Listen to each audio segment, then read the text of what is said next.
নমস্কার। রন্ধনশালা রান্নাঘরের পক্ষ থেকে সবাইকে স্বাগতম জানাই। আজকের পর্বে আপনাদের সাথে শেয়ার করব কাঁচা আমের টক ঝাল আচার। এখানে আমি কাঁচা আম টুকরো টুকরো করে কেটে নিয়েছি। এর সঙ্গে দিয়েছি কাঁচা মরিচ। এখন এর মধ্যে দিয়ে দেব স্বাদ অনুযায়ী লবণ, ১ চামচ হলুদের গুঁড়া, ১ চামচ মরিচের গুঁড়া। খুব ভালোভাবে মাখিয়ে সবগুলো উপকরণ মিক্সড করে কিছুক্ষণের জন্য রেখে দেব।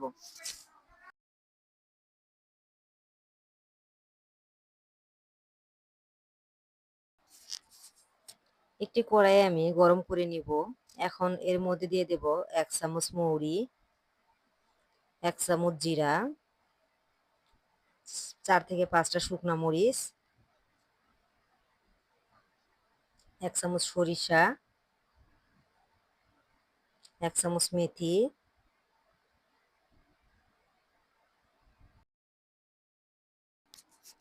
১ চামচ কালো জিরা ও ১ চামচ জোয়াইন দিয়ে সবগুলো উপকরণ খুব ভালোভাবে ভেজে নেব।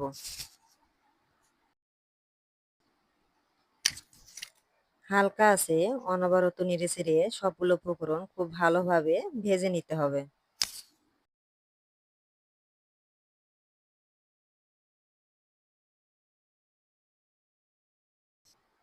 ভাজা হয়ে গেলে মশলাগুলো খুব ভালোভাবে ব্লেন্ডারে গুঁড়া করে নিতে হবে।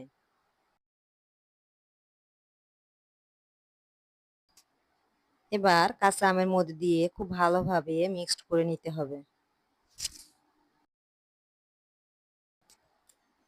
মিক্সড করে আবারও কিছুক্ষণের জন্য রেস্টে রেখে দিতে হবে।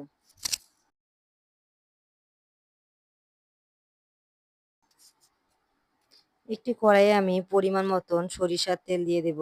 তেলটা খুব ভালোভাবে গরম হয়ে আসলে এর মধ্যে দিয়ে দেব সামান্য পরিমাণ লবণ, আধা চামচ হলুদের গুঁড়া, ১ চামচ ধনিয়ার গুঁড়া দিয়ে সবগুলো উপকরণ খুব ভালোভাবে ভেজে নেব। যারা আচার খেতে ভালোবাসেন তারা খিচুড়ি ভাতের সাথে এইরকম আচার তৈরি করে খেতে পারেন। তেলগুলো খুব ভালোভাবে ফুটে গেলে এখন এর মধ্যে দিয়ে দিব মাখিয়ে রাখা আমগুলো।